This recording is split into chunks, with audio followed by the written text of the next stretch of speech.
Hey to all those seeking vibrant health, it's Dr. Rachel Northern and it's Monday night. I usually come out and do my health tips for the week, and today I have a special guest, Danny Schultz, and he's been coming in when we were allowed to do Tai Chi, and so he's been helping a lot of our patients come in and get healthier that way. We've been on pause with the shelter in place right now, but he was nice enough to come in today and offer some healthy Qigong for the immune system and spine and organ support. So I'm going to turn the camera over to Danny, and you guys can watch. You can wave now. Hello. Hello. So tell us what you got here, Danny. Well, I've got a couple exercises that I thought would be particularly good to boost the immune system, and again, like you said, spine and organ health, that's always good. So these are some pretty easy exercises and simple ones that you can do on a daily basis. So the first one, this first three exercises are in a series called Wei Shi, or turtle breathing. In Chinese it's Wei Shi.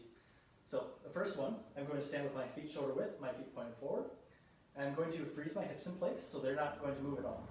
And my eyes are going to be looking forward, and only my chest is going to be turning back and forth. And then as a result, my arms are going to start swinging, and I'm going to let them swing until they hit to different parts of my torso. So the one up front will be hitting just below the collarbone, and it'll be hitting with the thumb. And then on the other side, it'll be hitting to the opposite kidney. So it'll be swinging back and forth like this, just lightly hitting. So a little bit about what this is doing. First is with the spine. By keeping the hips in place and keeping the eyes looking forward, you're keeping the cervical spine and the lumbar spine in place, while the thoracic spine is moving laterally across back and forth. So it's getting the spine to do essentially spinal twist. Your torso is one essential block. So whenever they go to turn directions, everything, it's like this is just frozen like a block. But the spine is meant to do a whole bunch more than that. So the more that we can exercise the spine, the more that it'll be healthy, the more that the rest of our body will be healthy, the more cerebral fluid will be moving through the spine and getting everything to be nice, strong, and pliable. So this first exercise is working on horizontal movement within the spine. So that's the part with the spine for this. As a result of this, because the body is twisting against itself, the organs are getting twisted as well. And what this does is it takes all the dead blood cells that are caught within the organs, caught within the bloodstream, and it's getting it moved back to be recycled within the system again. So you're not having to use more energy to produce more of the blood cells, right? So everything gets recycled, and then you don't have to use that energy for recreating the things again. So organ health, spinal function, and then particularly with this, with why we're hitting in particular places, is because in Chinese Qigong, they look at the body within meridian systems. What meridians mean is it's rivers of flesh. So basically nerves, muscle tissues, all sorts of stuff like that. So over long periods of time, they've discovered different pieces of tissue within the body are related to different organ systems and organ function. So the lung meridian works from the thumb all the way up the inside and then down across the collarbone and towards the heart. And that's where it connects to the lungs. So by doing this, we're using part of the lung meridian to strike the lung meridian, and this activates the nervous system, and it then causes the tissue to relax over time, which then allows us to breathe longer and deeper. So as we're doing this, you should notice that before and afterwards, you should be breathing a lot deeper and calmer than you were before starting this exercise. So I like to do this exercise before I start workouts and after I'm finished with workouts. So that's the first exercise. The second exercise within this series is a way to work the spine vertically. So the exercise is as follows. I go feet shoulder width again. I'm going to hold my hands out like I'm holding a rice bowl, and I'm looking into the rice bowl. And as I'm looking into the rice bowl, I start to dip it down, and I follow it with my neck. So I'm going to move one vertebra at a time, moving down my spine until I get to the base of my spine. So my neck is going to move first and roll downwards as I reach down. And you can see now it's going into the thoracic and then into lumbar. And then I reach down. And then as I reach out, the first thing that's going to bend again is going to be my knees. So my knees start to bend, And then I move from the lumbar spine up the thoracic spine and up the cervical spine again. So if I just do the movement a couple times, start with the cervical spine, down the thoracic, down the lumbar, and I bend my knees, and I start with the lumbar, thoracic, and cervical. I just move around in circles like this, over and over again. So this is the second exercise. So again, same kinds of things are working. The organs are getting massaged, and the spine is getting moving and pliable, so it's all the cerebral fluid is getting moved. So we had one exercise that works on the spine laterally, and this one works on it vertically, up and down. So it's very important not to tense your body while you're doing this, because this will inhibit the spine movement. You want to relax and let the spine dip downwards. So I'm not particularly reaching and trying to crunch the back. So if I reach and I tense this part of my back, then it's going to end up having problems. So I need to relax and let this naturally start to bend forward, and it moves down my spine. And I bend my knees first,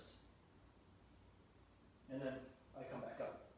And the knees bend first, because just like with anything, you pick things up with your legs, not with your lower back, because that will end up with problems. So we bend with the knees first, and then the back starts to straighten. Cool. So that's the second exercise. The third exercise is very much a static position, where I'm going to hold my arms out in place like this. So it's like I'm hugging a tree, right? So what this is basically a type of meditation, a standing meditation, where I'm going to put my body in alignment and then work on relaxation and breathing. So the main points that you want to focus on within alignment is that the feet are shoulder width apart, so they're not too close in or too far out. I want them to point forward, so they're not too far out or too far in. So I want them to be even and pointing forward, and my weight should be evenly distributed, so 50-50 on both legs. Then my hips should be tucked, so that my tailbone is not sticking out, nor is it sticking too far under. I want it to point at the floor, right between my feet. And then let that relax, and let my knees start to bend naturally. So you don't want to keep the legs locked, because if the legs are locked, then it starts to cut off circulation and you can lose feeling in the feet. So you want to let them naturally bend from tucking and sitting down with the tailbone. And then you want to keep your shoulders relaxed so they're not hunching. So you keep them relaxed, and you keep the scapula like they're pulling downwards towards your back pocket. So there's this feeling of like where most people go through life, where they start to hunch as they get older and older. So you want to bring the scapula down, and it rolls everything back into place. So I'm not quite pushing out the chest, but I'm letting the scapula sink downwards, essentially. And I want them to be shoulders over the hips. So again, I'm not leaning backwards, nor am I leaning forwards. So the scapula sinks downwards, and my shoulder should be right over my hip. And then I want my elbows to be down, so I don't want them to be up like this. I want my hands to be even across from each other and relaxed. And then I keep my chin tucked in, and my head is as if suspended by a thread from above. So I'm not crunching downwards, nor am I looking upwards. So I want this to hang naturally. And then as I start to go on throughout my meditation, I want to scan my body for any tension that might be there that is not necessary to hold this posture. Because as I hold this posture, the alignment of the skeletal system should hold it in place without a lot of muscular tension. So there's only minimal muscular tension involved. So I should look through my body for any muscular tension that I can get rid of. So I usually start from the top of my skull, and I look through my body like I'm scanning through it. If I get to my neck and I find that there's any tension in there that I can release, I then release it. I go and release the shoulders, go around the arms, see if there's anything there, and then I make my way down my torso, through my hips, down the legs, and out the floor. And if I don't find anything else, then I go and I check my posture. Hello, people. I check my posture, so I make sure everything's in alignment again, that I didn't perhaps get out of alignment while I was looking for any places to relax. And after I fix my alignment, then I search again for any tension. So I relax everything. So I just alternate between these two thought patterns.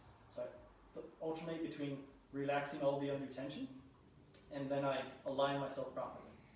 And I can sit here from anywhere from 5 minutes to a half an hour, depending on how long you can stand. But it's all depending on you, and you always work up to it, right?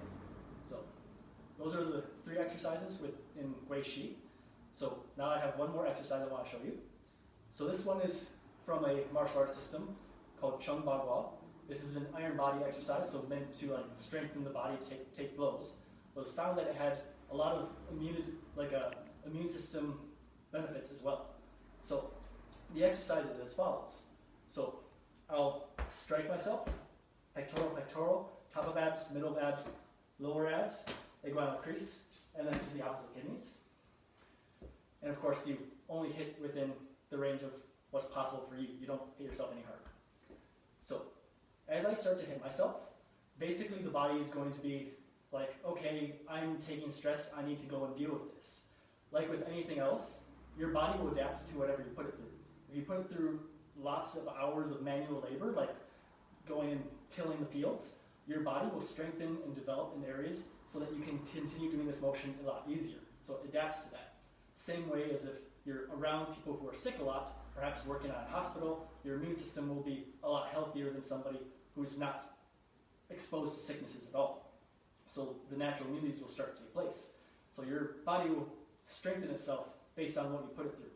So by naturally, from hitting myself over and over, the body's like, I'm being put through stress, so I need to adapt, I need to strengthen my system.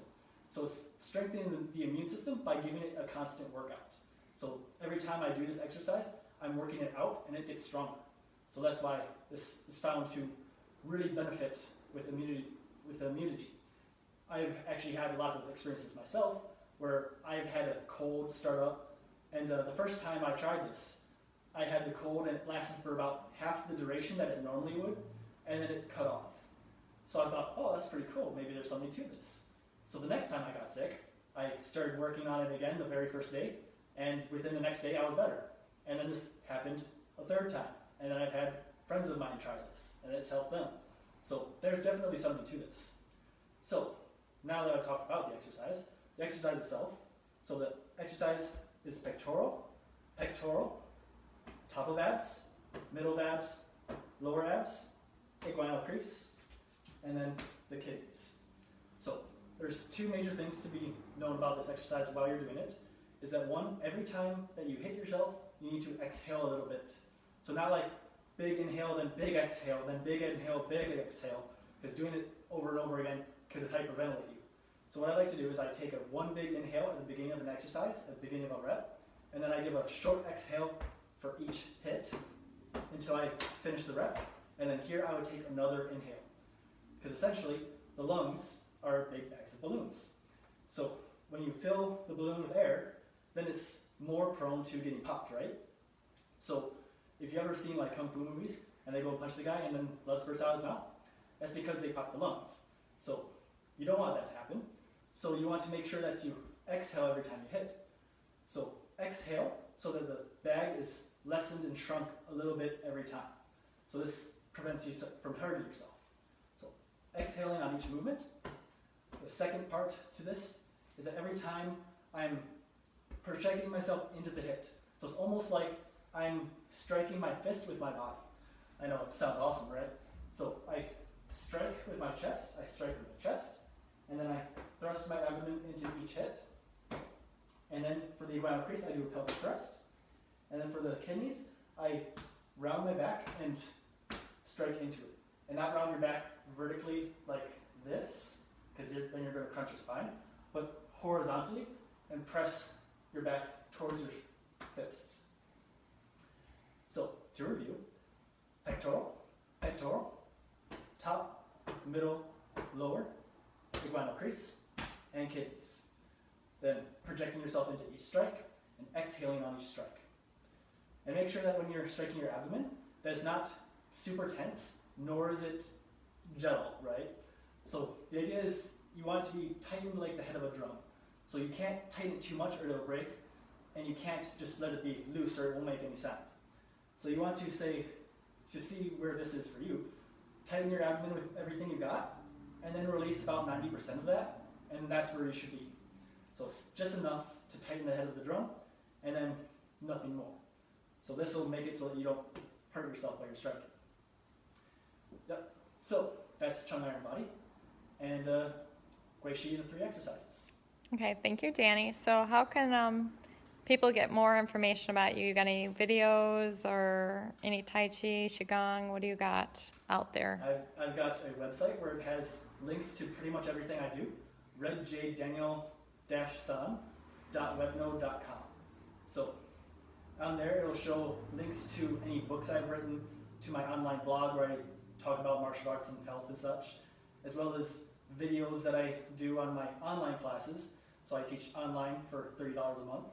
And then I have my local classes, which of course is closed right now, but when this all blows over, that will be up again. It'll show my links to and addresses to that as well. And yeah.